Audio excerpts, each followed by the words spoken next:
Olá, queridos amigos, muita paz, que a paz do nosso querido Mestre esteja em nossos corações, que a espiritualidade boa que nos ajuda na divulgação da doutrina espírita esteja conosco nesse instante, nos trazendo paz e luz no coração.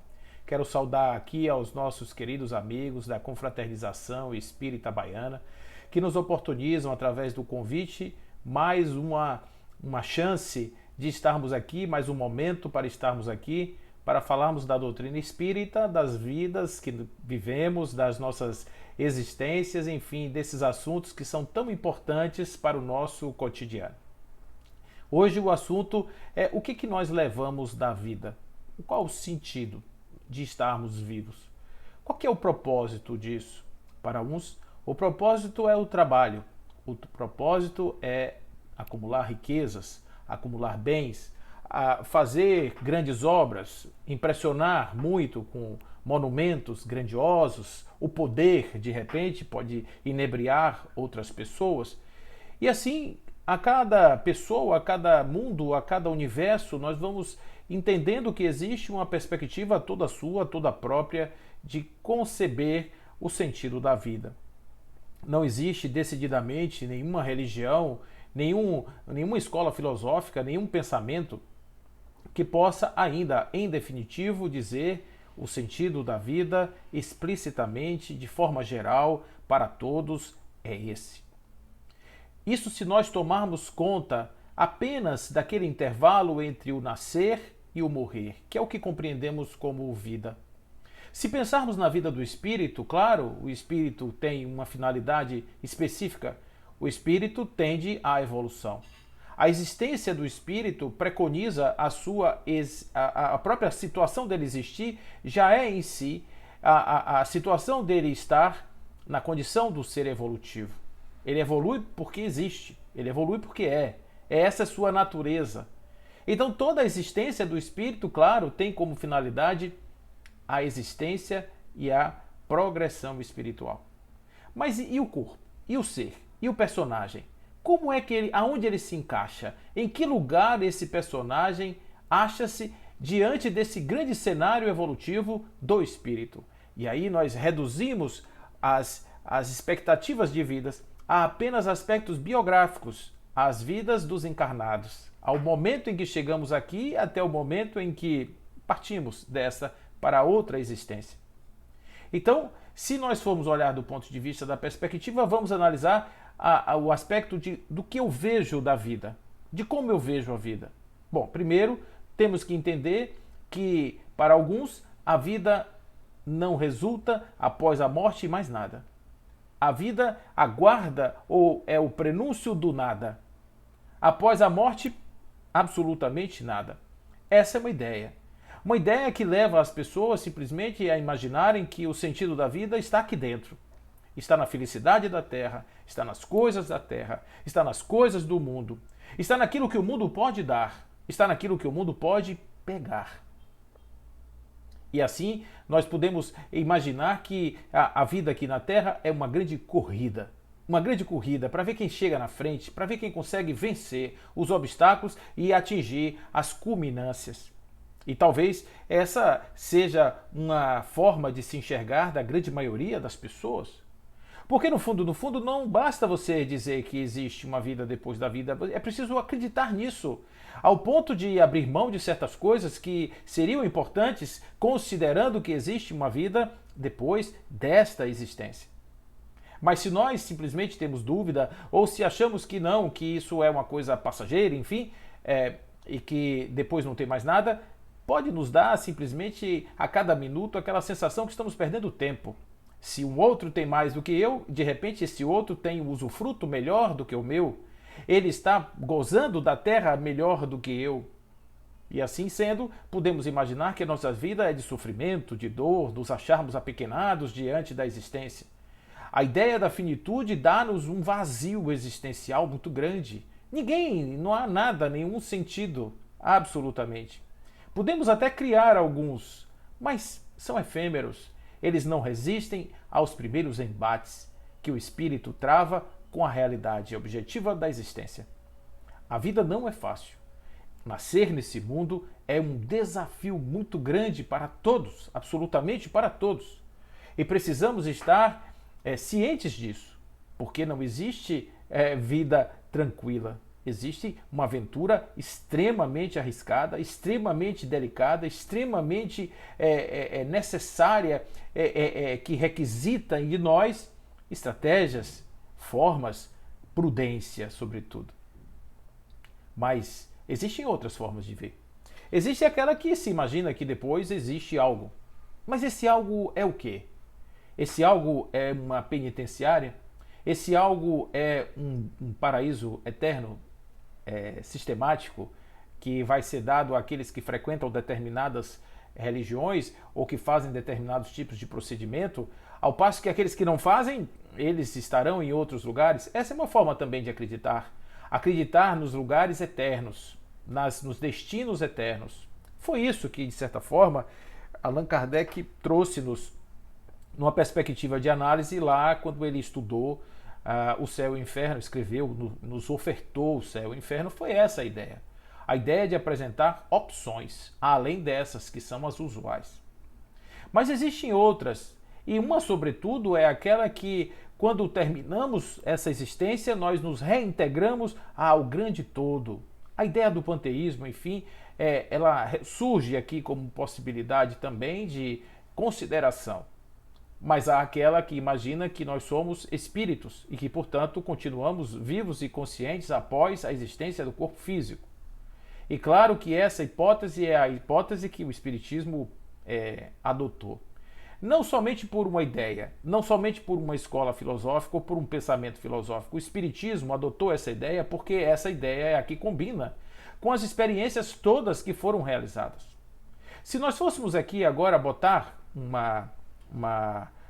método científico para analisar as possibilidades, veríamos que o nada, ele não é verdadeiro. Ele não é verdadeiro. Por uma razão muito simples, já existiram muitas provas inequívocas da existência de espíritos que mantêm sua consciência após a morte.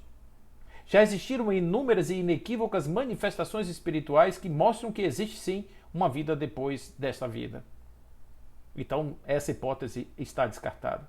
A hipótese do paraíso, a hipótese do inferno, do céu e do inferno, dizendo de forma mais explícita, ela também não faz muito sentido. Porque, afinal de contas, uma pessoa que nasce aqui nesse planeta, ele simplesmente estaria fadado a acertar em uma única vida, o que é um espaço de tempo muito pouco, principalmente curto, principalmente para aqueles que não tiveram oportunidade de viver aqui 80, 90, 100 anos. Imagina as crianças que em tenra idade são colhidas como flores ainda em botão. Essas pessoas não tiveram nenhuma oportunidade de experimentar o bem e o mal, de seguir caminhos, de fazer sequer opções. Então como é que elas poderiam ser julgadas? Julgadas porque simplesmente não foram iniciadas em determinados ritos religiosos? Uma questão um tanto quanto sem muito fundamento. O que nós precisamos entender aqui é que estamos buscando realmente uma coisa que encaixe no conceito da razão e que faça sentido para efeito de acharmos realmente algo que se encaixe no objetivo da vida. Aquilo que seja realmente de forma direcionada ao objetivo da vida. Então, a hipótese do panteísmo, ela é boa.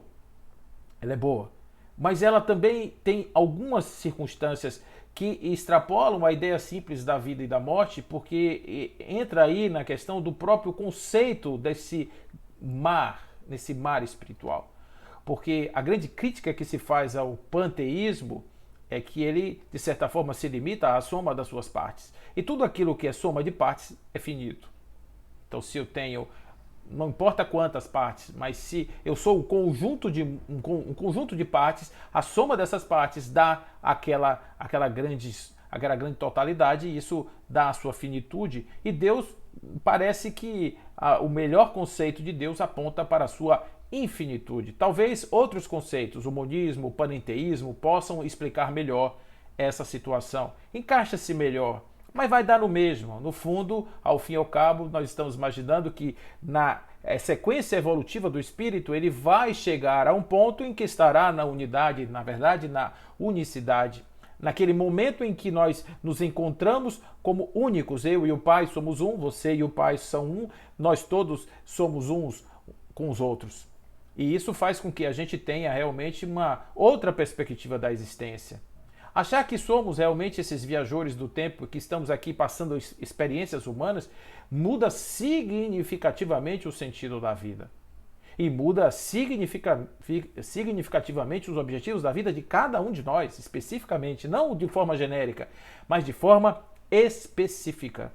Aquilo que nós não podíamos fazer lá atrás, pensar na ideia de múltiplas, milhões, bilhões de missões e de histórias diferentes de vida, agora parece que começa a convergir um pouco e começa ainda, mesmo com as especificidades, parece que caminha para algo que faz algum sentido. A ideia realmente de termos espíritos e que esses espíritos eles caminham, eles gravitam, eles continuam existindo, eles levam suas consciências para o mundo do mundo pós-físico, né? Esse mundo pós-material, o mundo espiritual, o mundo espírita, como dizia Allan Kardec, realmente parece fazer todo sentido. Por quê? Porque explicam todas as coisas. Explica o fato das crianças que nascem com doenças ou com habilidades, explicam determinados encontros inusitados, explicam determinadas circunstâncias que nos acontecem, explicam praticamente tudo que nós pudermos imaginar do ponto de vista dessa condição evolutiva do espírito. Allan Kardec não era uma pessoa, por exemplo, posso dizer a vocês, do ponto de vista da sua crença, ele não acreditava. Ele não tinha muita vocação de acreditar, por exemplo, na reencarnação. Ele não era muito reencarnacionista. Porém, quando ele começa a ter contato com os espíritos e começa a ter contato com o aspecto evolutivo da questão espiritual, ele se convence que somente a reencarnação seria a explicação do mecanismo evolutivo dos espíritos. A reencarnação, tanto que ela vai aparecer como a segunda palavra do alfabeto divino. A primeira palavra, o amor. A segunda palavra, a reencarnação. E justamente a reencarnação, porque ela permite que o espírito evolua, e permite que o espírito cresça, permite que o espírito saia da sua condição de simplicidade e ignorância para a sua condição de pureza, de absoluta pureza. Não somente o espírito puro, mas o puro espírito, que ele consegue ir se depurando de tal forma que os seus invólucros vão se tornando de tal forma voláteis que são quase que imperceptíveis, como se não houvessem. Então, é essa a nossa história, é essa a nossa escala, é para isso que nós estamos aqui. Individualmente, cada um vai ter o seu objetivo. Eu estou aqui porque eu tenho uma missão. A minha missão foi dada pela minha consciência. A minha consciência plasmou que eu deveria estar com este corpo, com estas características, vivendo uma experiência parecida com a que eu estou. Não necessariamente igual, porque eu tenho o livre-arbítrio para escolher e decidir os meus caminhos. Quem sabe eu talvez não tivesse imaginado que eu pudesse ser um médico nessa vida e não sou? Quem sabe que eu estivesse imaginado morar em outros países ainda nessa vida e talvez isso não aconteça, ou pelo menos ainda não aconteceu. Então eu estou simplesmente aqui vivendo a minha experiência, tomando as minhas decisões, fazendo as minhas escolhas, o possível para acertar dentro de um conjunto de valores que eu absorvi, que eu trouxe para a minha vida e imagino que sejam importantes para que eu consiga atingir um sentido na minha existência.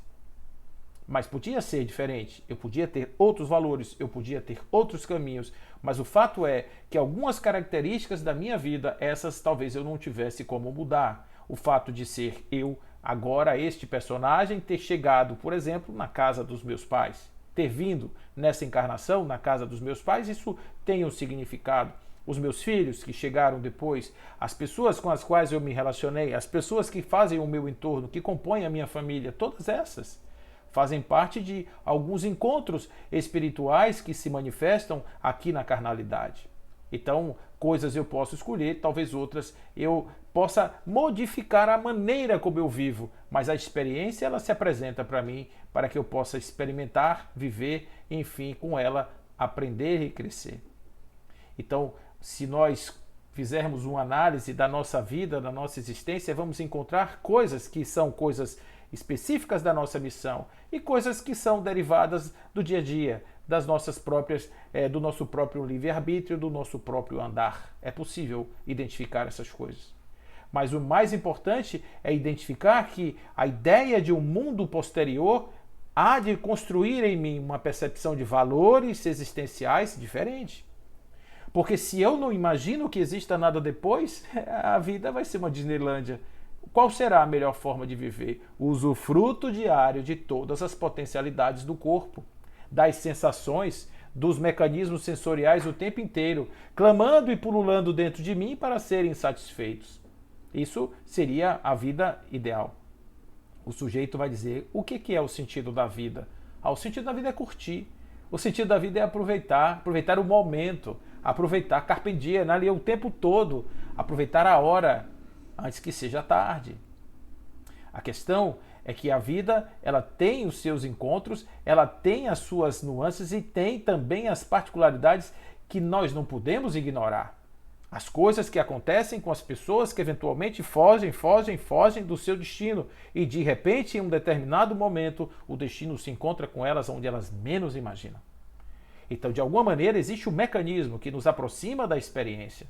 Então, embora tenhamos a possibilidade, às vezes, até de seguir por outros caminhos, mas se aquilo for muito importante, aquilo será atraído para a minha vida e eu viverei aquela experiência de uma forma ou de outra.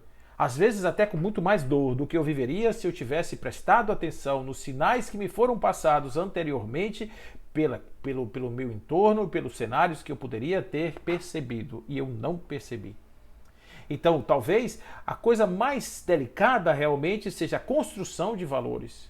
Porque se eu penso numa vida depois, eu começo a imaginar que eu sou aquele que planta o que vai nascer e o que vai gerar frutos e que eu vou me alimentar desses frutos.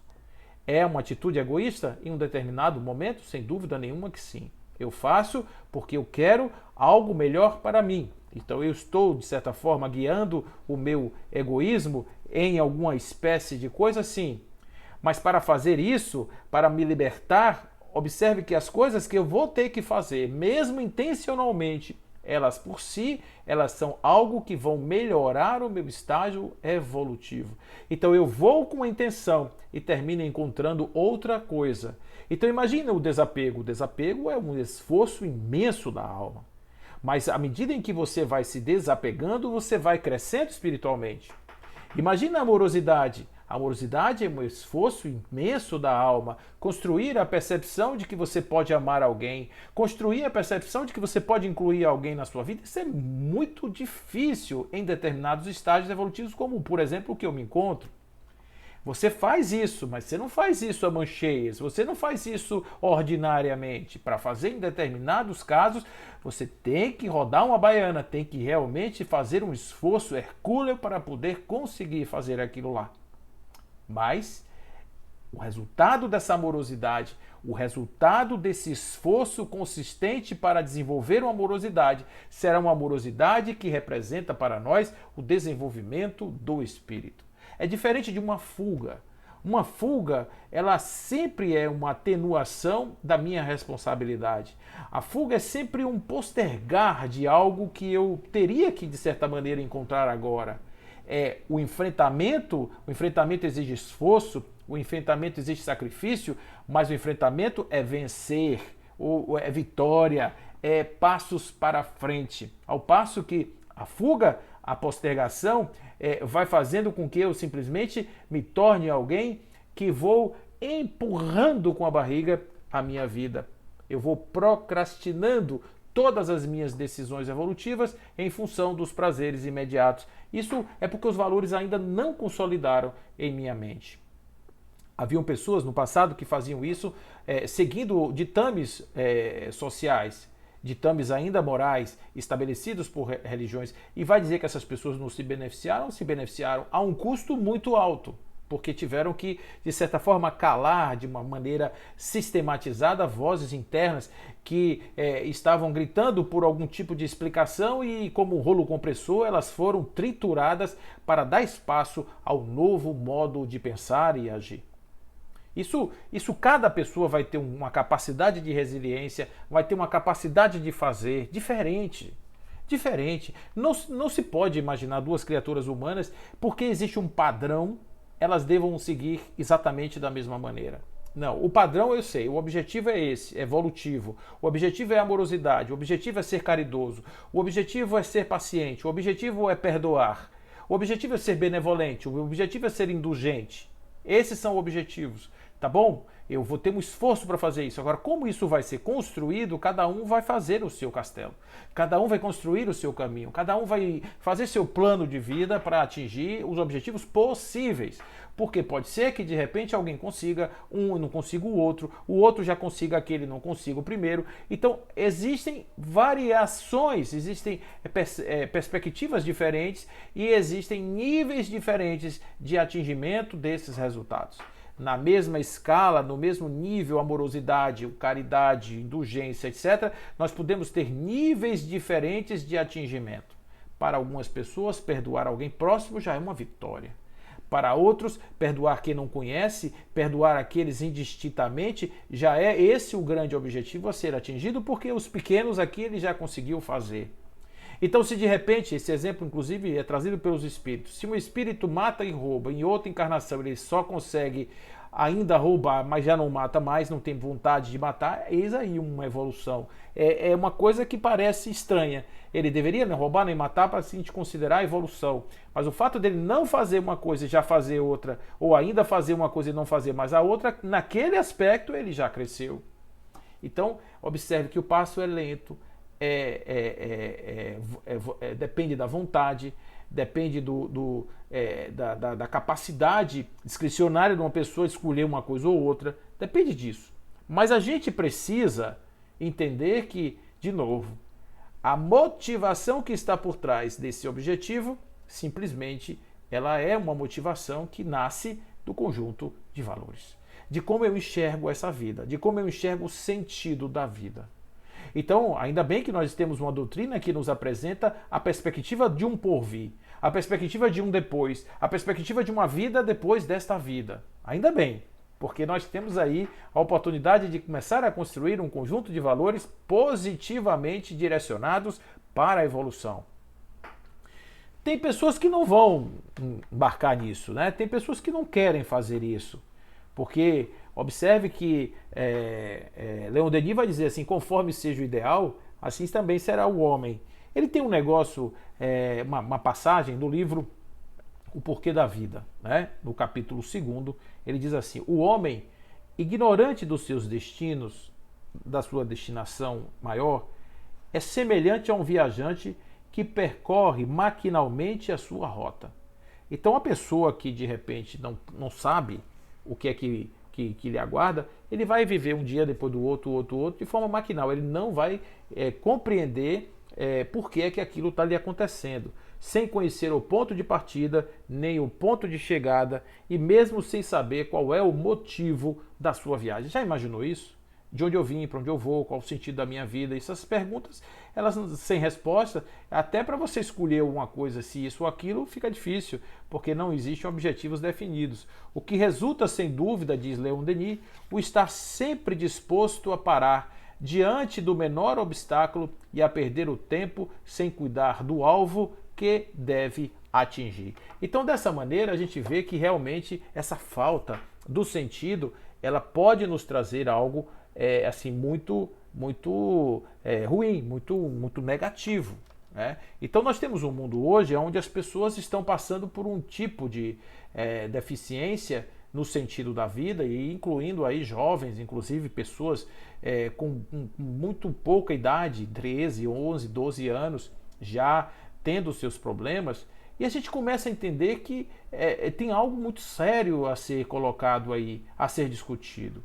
Nós temos um século passado, o século XX, foi um século sem Deus. A divindade foi muito massacrada desde o final do século XIX, entrando no século XX e mais agora, acirrada a condição do século XXI. Nós temos perseguições a religiosos, nós temos a intolerância religiosa assumindo um papel preponderante nos novos ideais, nós temos a separatividade muito acirrada entre pequenos grupos, nós temos as diferenças existenciais como elementos de separação, cor, raça, etnia, enfim, as preferências religiosas, as ideias, os ideais sociais, políticos, tudo é motivo para separar pessoas em grupos, em grupelhos pequenos, grandes, etc. E com isso a vida vai ficando assim, pô, qual é a minha existência? É para quê? É para viver nesse grupo, no circunscrito dele, do circunscrito dos valores, e de repente eu olho para um lado, olho para o outro, é só isso? A mente humana não admite a mediocridade, gente. O espírito que está no corpo, quando ele está em uma vivência assim, amolentada, lenta, lerda, ele fica angustiado. Angustiado. E essa angústia cobra um preço caro do personagem. O ego sufoca o espírito. E com isso o espírito fica numa situação de vazio existencial e está aí pululando a depressão como um grande mal no século, porque os espíritos querem viver, mas o corpo não permite. Por quê? Porque o espírito embotado ainda na condição da egoidade, ele não consegue mostrar-se como se é. Ele apenas tenta, mas os valores que foram adotados por aquela pessoa não permitem que esse espírito venha emergir, e não só os valores, mas também as fragilidades que foram construídas pela sua história, pela sua vida, na sua gestação, nos primeiros momentos como criança. Tudo isso vai marcar de forma muito significativa a pessoa ao ponto de fazer com que ela seja uma muralha intransponível que não deixa sair o espírito, ou simplesmente alguém permeável que já começa a vislumbrar o que é ser autêntico na sua expressão. A gente fala muito sobre isso, de sermos nós mesmos, não é verdade? O que é isso, ser nós mesmos? Ser nós mesmos em vários graus. Eu posso ser eu mesmo, tentando ser eu no sentido das minhas memórias dessa vida, por exemplo, o meu inconsciente. Então, se eu quiser uma expressão de gênero, por exemplo, eu deixo rolar. Se eu quiser uma preferência por um ou por outro país, eu vou. Se uma preferência de uma profissão, largar uma profissão bem-sucedida para viver de uma outra mais modesta, tudo esse viver que a gente chama de autenticidade. Mas existe uma autenticidade espiritual que vai além disso. Além disso, que são esses valores do espírito que estão aí e estão clamando para que eu possa simplesmente permitir que eles aconteçam. E por isso eu preciso dar espaço para que eles cheguem, eu preciso permitir que eles se expressem, eu preciso fazer com que isso aí seja possível. E para que isso aconteça, eu preciso construir em mim uma janela de saída dessa espiritualidade, uma janela de pertencimento dessa espiritualidade em mim. Eu preciso me permitir ser isso espiritualmente, valorativamente. Eu preciso me permitir. Senão, eu não vou conseguir. De uma outra forma dizendo, eu consigo construir uma perspectiva de um sentido da vida quando eu imagino quem eu sou espiritualmente. Quem nós somos espiritualmente, por exemplo? Eu sou um espírito. Tá bom, e o que isso significa? Eu sou um espírito que é um princípio inteligente do universo. E o que é isso? Uma emanação de Deus. Opa, eu sou uma emanação de Deus. Você também, todo mundo é. A árvore é, a borboleta é, a formiga é também. Somos todos emanações divinas. Muito bem, isso significa que a minha vida não é um vazio. Não pode ser o vazio quando quem me preenche é a totalidade. Perceba o que eu vou repetir isso porque isso aí é muito legal. Não posso ter vazio na minha vida quando o que me preenche é a totalidade. Eu não tenho nenhum espaço vazio na minha existência. Existe um espaço de cegueira, no sentido da ignorância. Eu não consigo ver o que sou. Eu não consigo perceber essa grandeza. Eu não consigo sentir essa divindade. E por isso a vida fica sem sentido. Olha a diferença. Você acorda de manhã, bota seus pezinhos no chão e olha e diz assim para a vida: vida, o que hoje você aguarda de mim? Um trabalho chato, um chefe chato, um salário pequeno, uma vida difícil, um transporte, uma dureza, vou de novo acordar, sair com sono, trabalhar, voltar para casa, e onde eu fico nessa história? Esse é o grito do espírito. Aonde eu fico nessa história? E aí a gente diz silêncio, porque eu preciso trabalhar, porque eu sou uma pessoa que tem uma responsabilidade, não sei o que, bota um monte de coisas, e o espírito, ó, caladinho lá dentro. Agora, observe diferente. Olha como é diferente a perspectiva. Eu me levanto, respiro, olho para o céu, vejo o sol ou a chuva, eu vejo a natureza e digo a ela: você, companheira, amiga, e eu somos um. Eu sou como você. Eu fluo como você. Com uma diferença: eu te vejo e você não me vê. Eu posso te entender e você não me entende. Mas nós dois nos aceitamos, porque você me aceita como eu sou e eu te aceito como você é. E assim sendo, eu agradeço a oportunidade de ser este ser que vê, que sente e que compreende. Observe que isso é o maior presente que Deus pode dar a uma criatura, mas também pode ser o seu maior castigo. O maior presente é podermos compreender a evolução, assistir à evolução.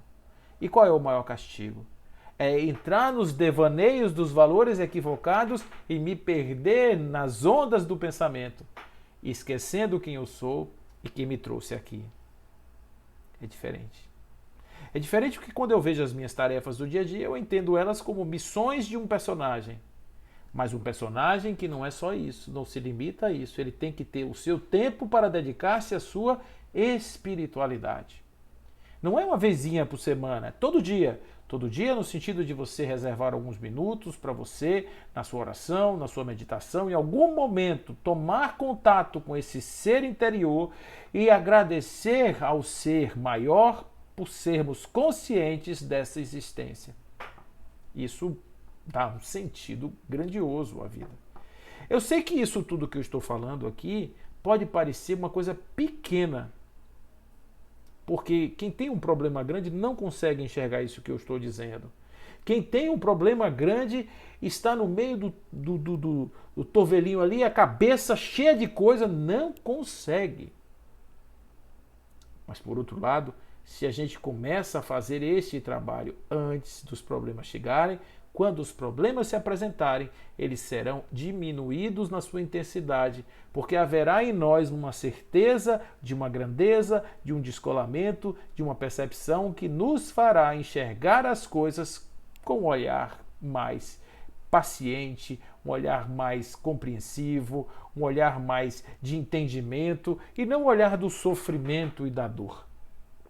Se a gente consegue realmente começar a criar um hábito, as coisas que vão acontecer no futuro, elas poderão estar sendo absorvidas de uma maneira muito mais tranquilas por nós outros. Claro que os problemas de atualmente, aqueles que já se transformaram inclusive em fobias, já se transformaram inclusive em problemas fisiológicos, precisam ser tratados convenientemente para evitar que eles se prolonguem e se transformem em coisas mais graves. Mas isso não invalida que comecemos a fazer esta interior terapia, essa coisa de irmos para dentro e fazermos então este estudo das potencialidades da alma e das potenciações que essa alma, essas possibilidades de potência que essa alma poderá ter no sentido de explorar o mundo de uma maneira mais corajosa e trabalhando para a vitória na encarnação. Os problemas que são colocados na nossa frente são problemas para serem vencidos, para serem ultrapassados, sem dúvida. E nós só vamos ultrapassar esses objetivos que nos foram apresentados, esses obstáculos, se nós tivermos coragem, força e determinação. Abnegação e devotamento, conforme diz Allan Kardec. Isso exige esforço. Não existe tranquilidade sem esforço. Não existe conquista da alma sem esforço. Às vezes a dor, quando a gente está muito assim disperso, a dor vem dar uma futucada para a gente acordar e seguir, vou entrar no caminho de volta. Mas, de um modo geral, a gente tem como, através da consciência, através do pensamento, interiorizar valores nobres e deixar que esses valores guiem os nossos passos.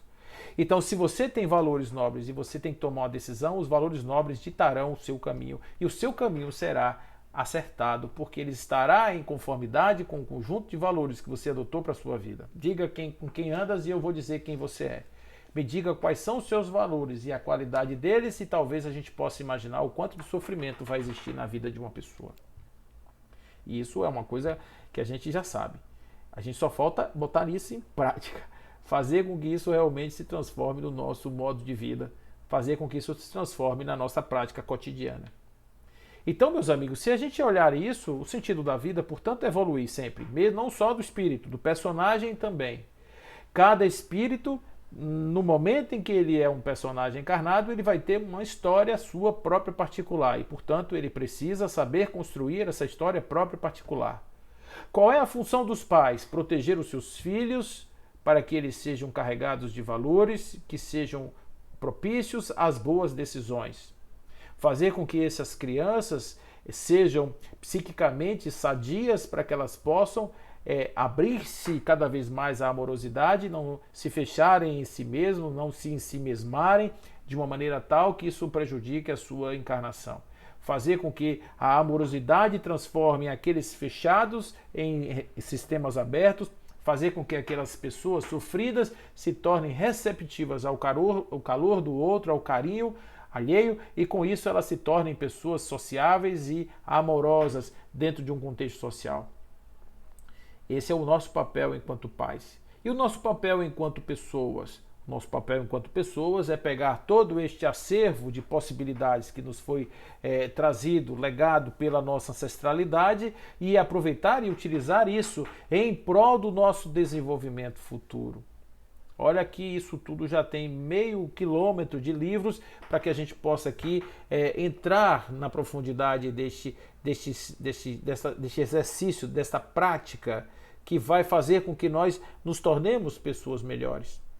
Agora, claro que temos aí desafios de várias ordens, desafios dessa vida, que são os nossos tormentos dessa existência. Nós temos aqueles que são de vidas passadas, temos todos esses aí acontecendo ao mesmo tempo e fazendo com que esses infortúnios se transformem em, de certa maneira, compreensões, em coisas tangíveis da nossa mente, para que a gente possa olhar para eles e dizer: tenho para ti a minha solução. Já falei isso algumas vezes, e a nossa compreensão de Deus, alargada, portanto, na nossa possibilidade interna, faz com que nós invertamos a ordem das coisas.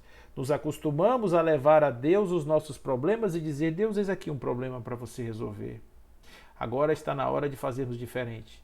Empoderarmos-nos de Deus e levarmos este Deus nosso para os nossos problemas e dizer assim: problema, eis aqui o meu Deus. Apresentar não o problema a Deus, apresentar Deus ao problema. Não para que Deus resolva, mas no momento em que eu estou apresentando este Deus ao problema, eu estou apresentando a parcela dele em mim, que é capaz de resolver este problema e todos os demais. Então, eu começo a ter aí um empoderamento. Vamos lembrar que a doutrina espírita não é uma doutrina só de consolação, é uma doutrina de empoderamento, porque nós temos o Espírito como princípio do universo, que é uma emanação de Deus.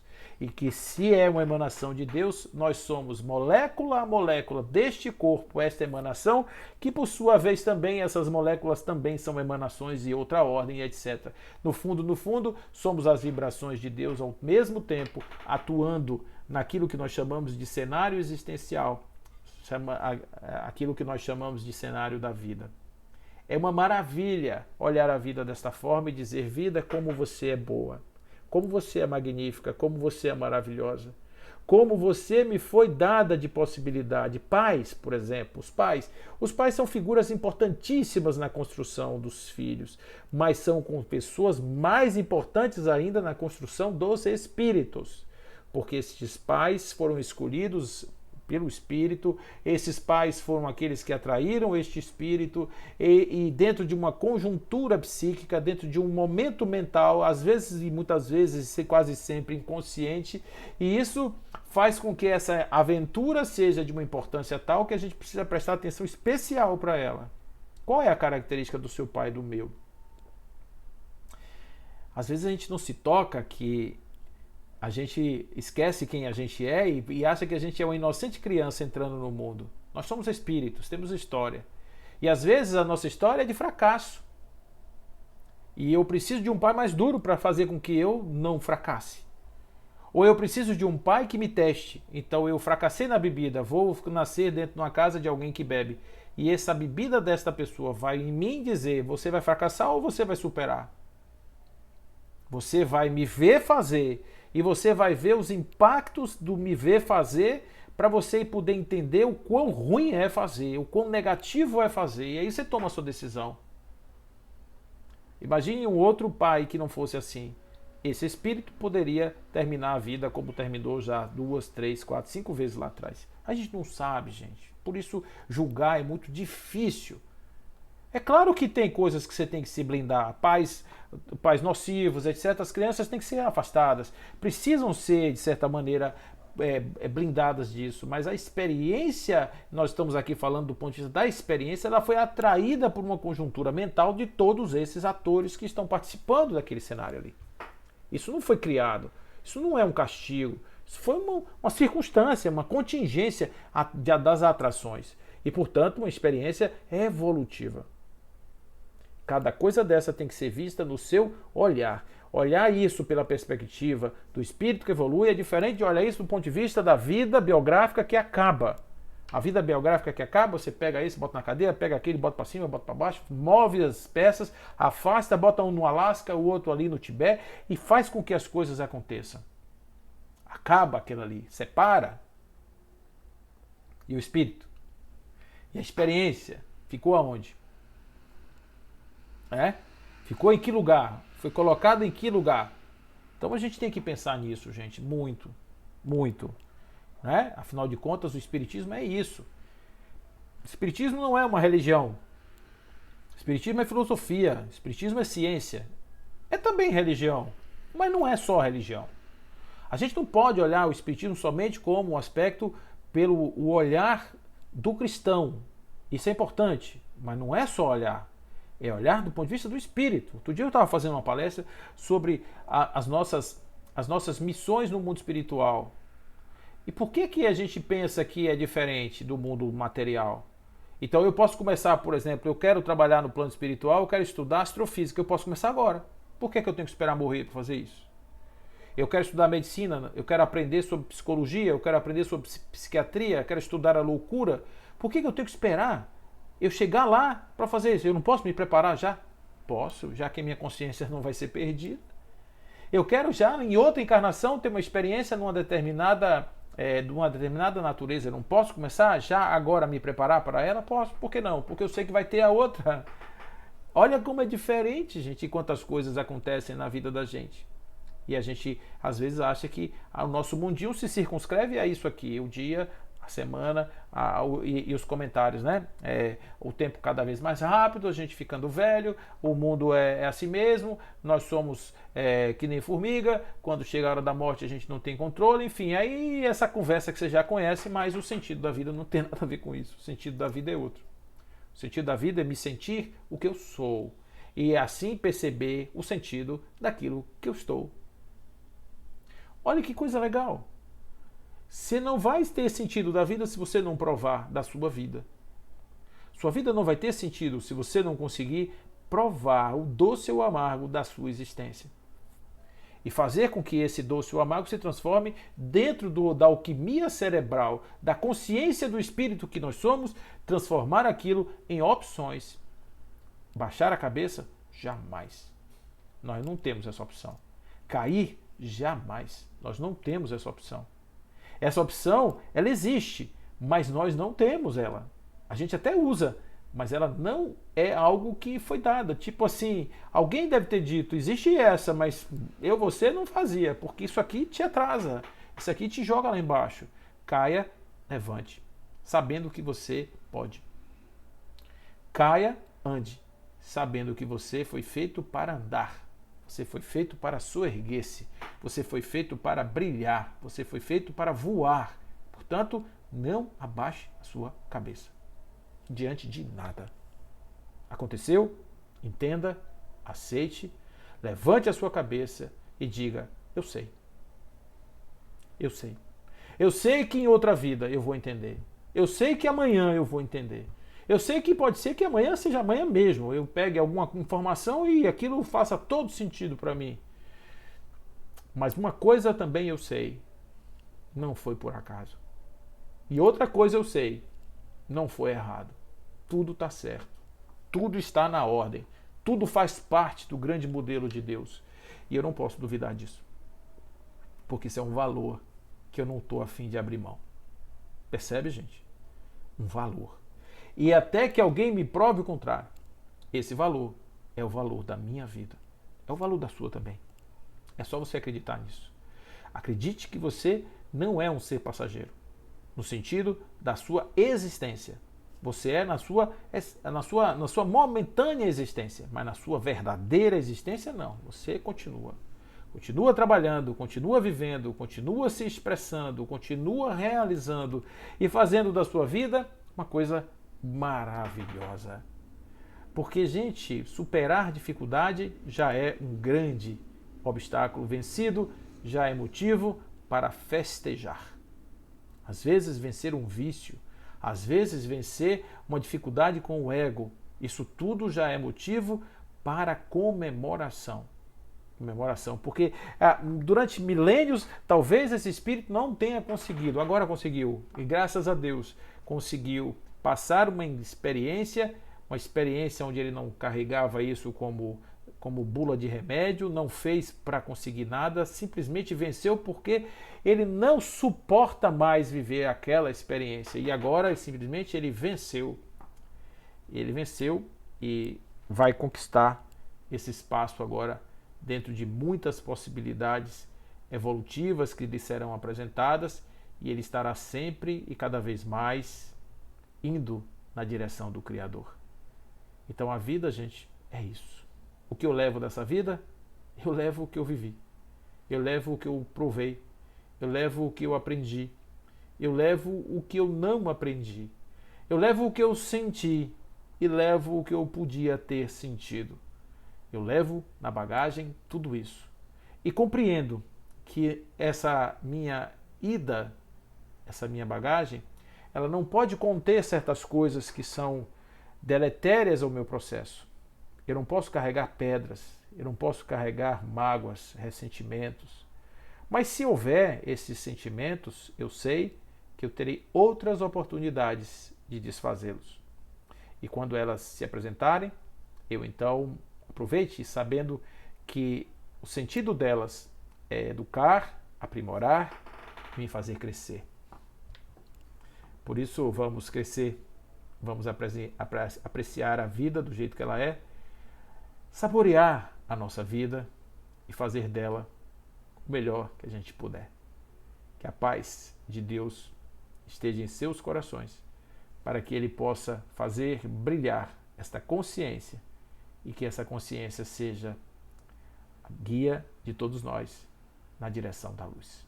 Muita paz, que assim seja.